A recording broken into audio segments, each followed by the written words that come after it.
Let us sit comfortably in a meditation posture. Close the eyes. We'll put our attention on the silence that is always there deep in the mind.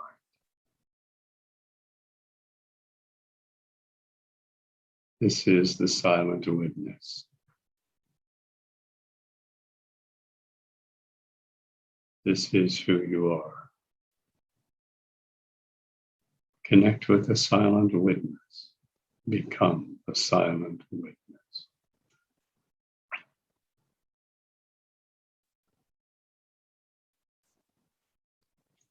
Now listen to the words of the Yoga Vasishta. Book 4, chapter 39, continuing with verse 41.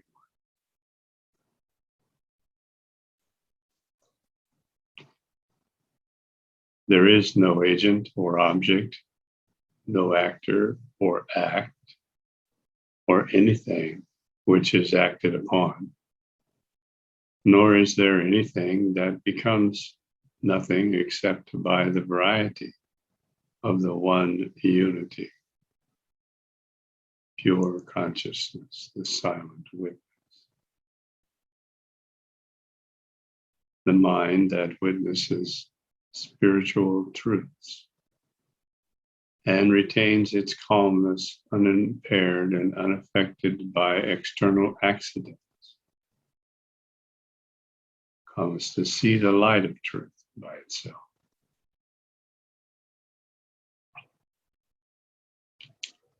If there is a lamp, there is light also. The sun shining brings the day with it. Where there is a flower, there is fragrance. So where there is a living soul, there is knowledge of the world.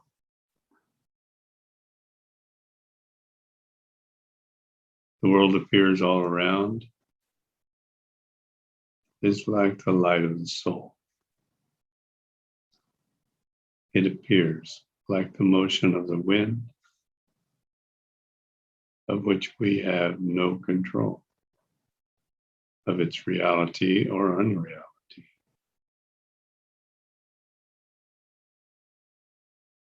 The silent witness is the immaculate soul. It is the prime power of the appearance and disappearance of the myriads of gross bodies, which, like the revolving stars of the sky and the seasonal flowers of spring, appear and reappear to us by turns,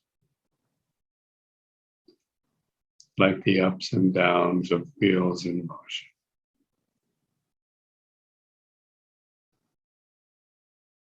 All things die away when our souls are without us. But how can anything be nothing when we are in possession of our souls?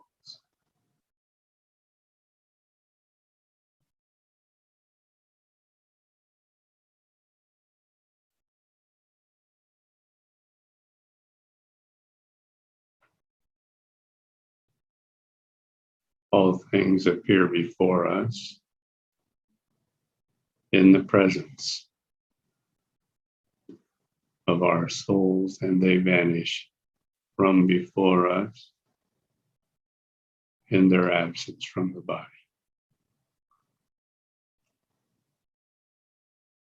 Everything is born with us, with our soul, and is lost with the loss of them.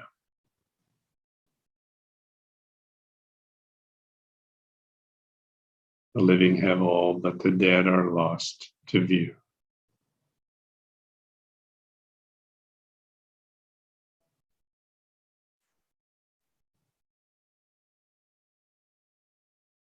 The silent witness has a clear view of everything. The minds of men are endowed with their knowledge at their very birth.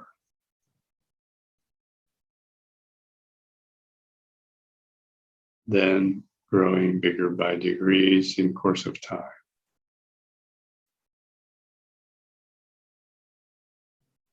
They expand themselves into the form of this spacious forest of the world. The woods of the world are the fastening post of the soul, where our blooming desires are filled with the fruits of poignant grief. It branches out with gratifications, blossoms with old age, and is breaking its good post and wandering at large of its free will.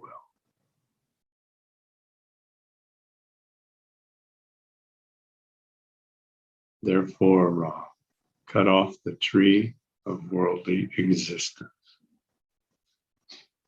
with the sword of discrimination.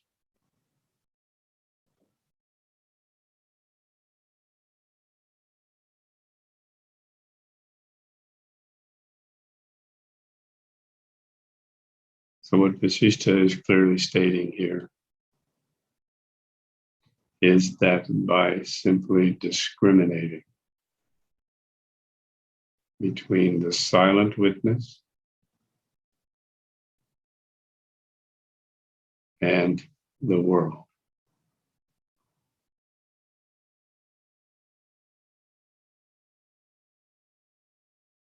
one can come to the realization of the truth of the individual and of universal life, which is pure consciousness.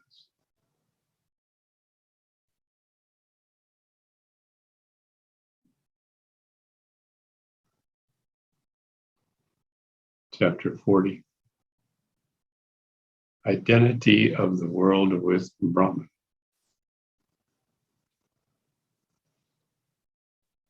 Using words. Brahma said, "Tell me, sage, about the production of animal beings from Brahman. And let me know their different names and natures in full length."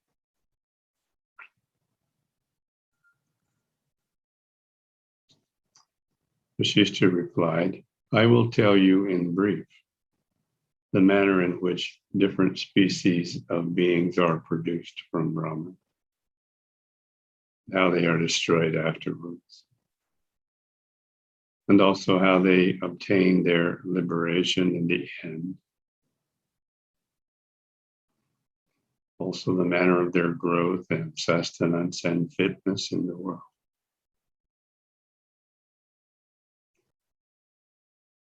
The omnipotent energy of the consciousness of Brahman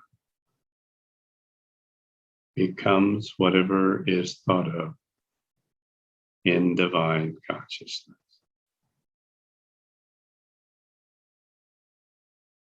The exercise of consciousness becomes condensed to a certain subtle form, which, having the power of thought, becomes the principle called the mind.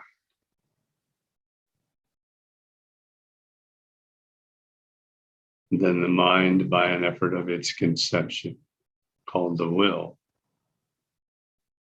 expands itself to an unreal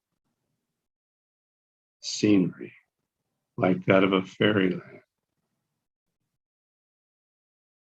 by falling off from the nature of thoughtlessness, that is Brahman.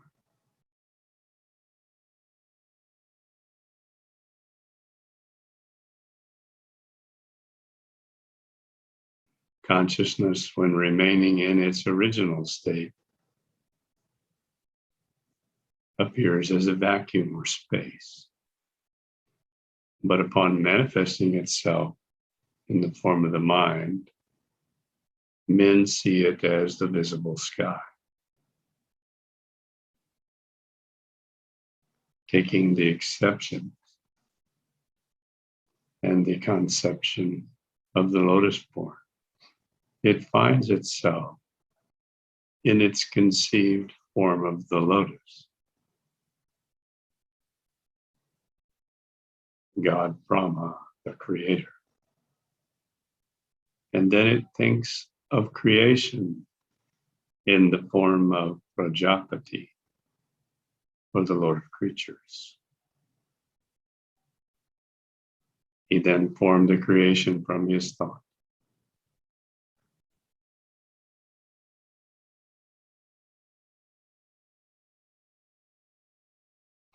It contains the 14 worlds, with all the multitudes and varieties of living beings in them.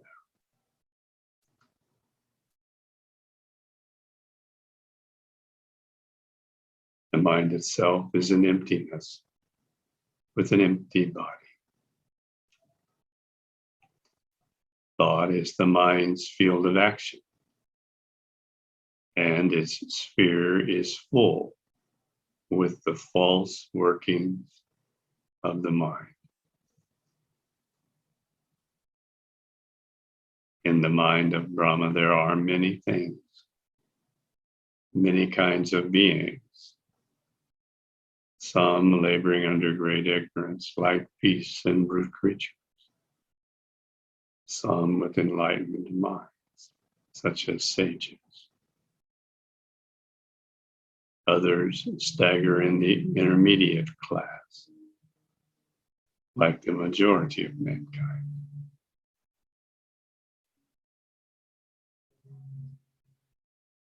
Among all living beings confined in this earth, only the human race living in this part are capable of receiving instructions and civilization. But most of these are subject to diseases and distress, suffering under the thrall of their ignorance, enmity, and fear. Therefore, it is for their benefit that I will deliver my lecture on social and saintly conduct. I will also talk about the everlasting, imperishable, and omnipresent Brahman, who is without beginning or end, whose mind is without error, and who is of the form of intellectual light. I will explain how endless beings are put to motion by the momentum of a particle of his motionless body, receiving the rolling of boisterous waves on the surface of a clear and tranquil ocean. Rama asked, "Sage, how can there be a part of the infinite spirit, or a momentum of the motionless God, or a change or effort from one who is altogether without them?" Vashishta replied,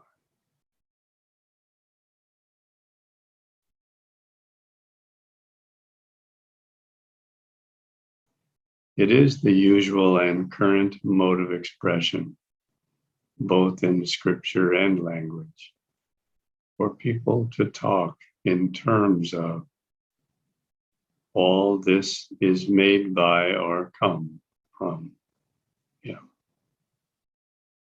but it is not so in its real and spiritual sense. No change or partition and no relation of time or space bears any reference to the Supreme, who is unchangeable, infinite, and eternal. There is no appearance or disappearance of him at any time or place, who is ever invisible everywhere. There never was, nor can there ever be, any way of representing the incomprehensible, except by symbological expressions.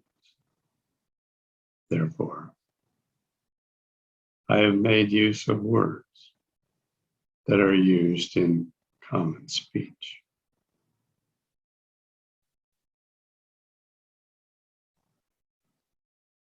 Whatever words are or expressions are used as symbolic of some sense, whether they express produced from it or change of the same should be used in that sense all along.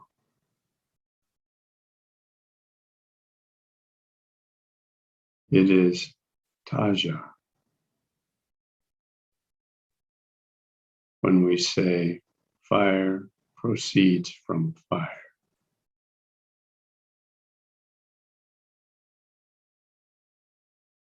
Meaning the mundane Brahma comes out of the spiritual Brahma. Here, fire is symbolical of Brahma and the world. It is Tanmaya in the expression Brahma is the producer and produced,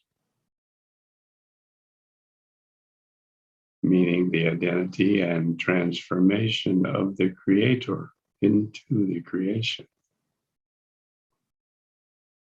The first expression is applied to the world as proceeding from Brahma.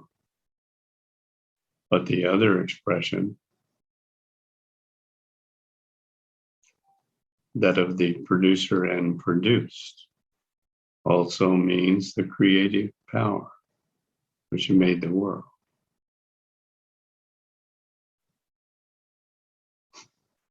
The expression, there is one thing here and that is another thing, is false. The difference is verbal and not real, because there is no proof of it in the nature of God, which is one in all. The mind, by reason of its birth from Brahma, possesses both the power and intelligence of his consciousness, and is enabled to accomplish its intended purpose by means of its intense application.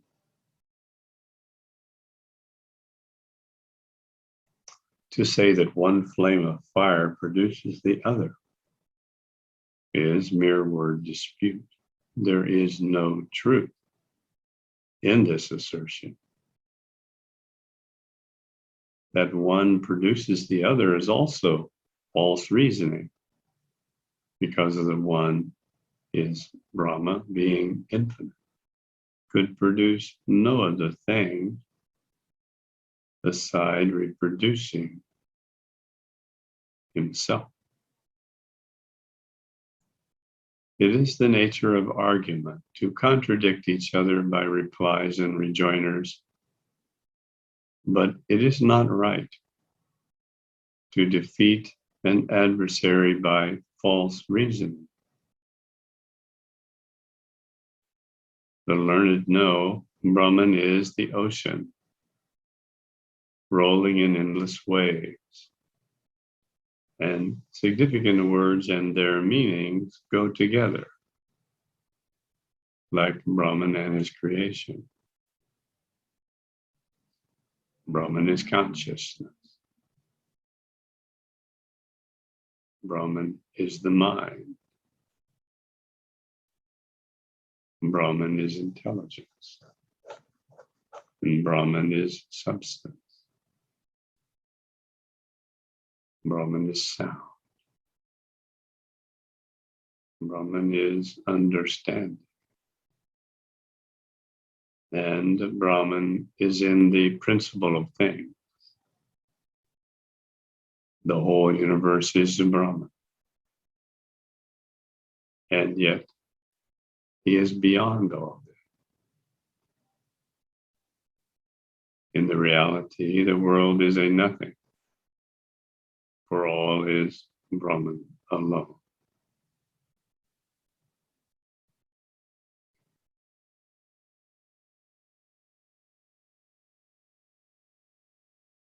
This is one thing, and that is another. And this is a part of the great soul. All are contradictory assertions of ignorance. No words can express the true nature of the unknown. The spirit rises as the flame of fire, and his flame signifies the mind. His tremor signifies the fluctuation of the mind, which in reality is not the case. There being no rise or fall of the divine mind. It is untruth that wavers and equivocates in double meanings. It deviates from the truth, as the defective eye sees the double moon in the sky.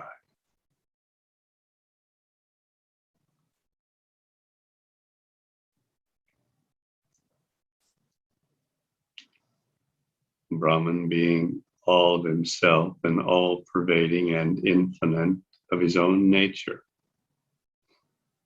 There can be no other thing beside him, and anything that is produced of him is likewise himself.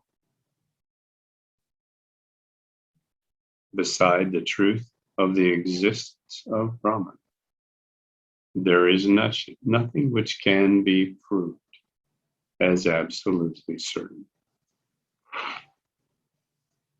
It is a scriptural truth that says,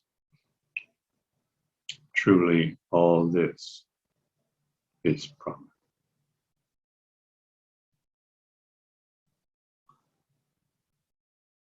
This also must be the conclusion, which you will arrive at by your reasoning, and which I will propose with many examples and teaching in the book of Nirvana. The single question raises many things of which you are ignorant. You will come to know fully in the future, and your questions on this subject will be dispelled. Unreality having disappeared, reality appears to view, just as the darkness of night being dispelled, the visible world comes to sight.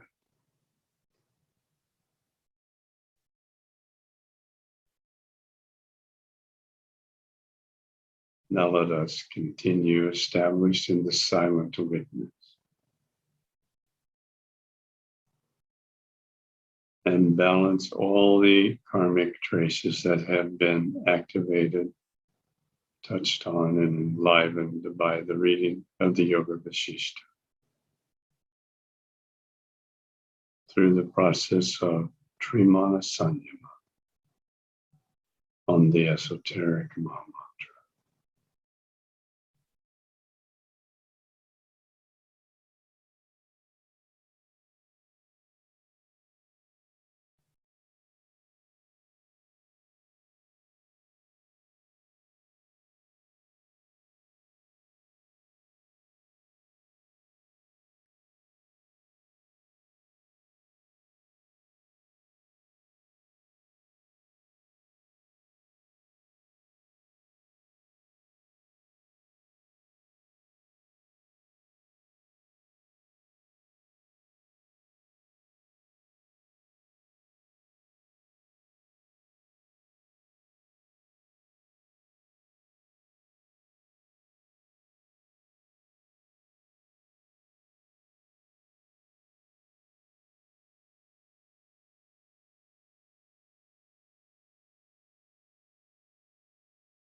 Jay Gurudjat.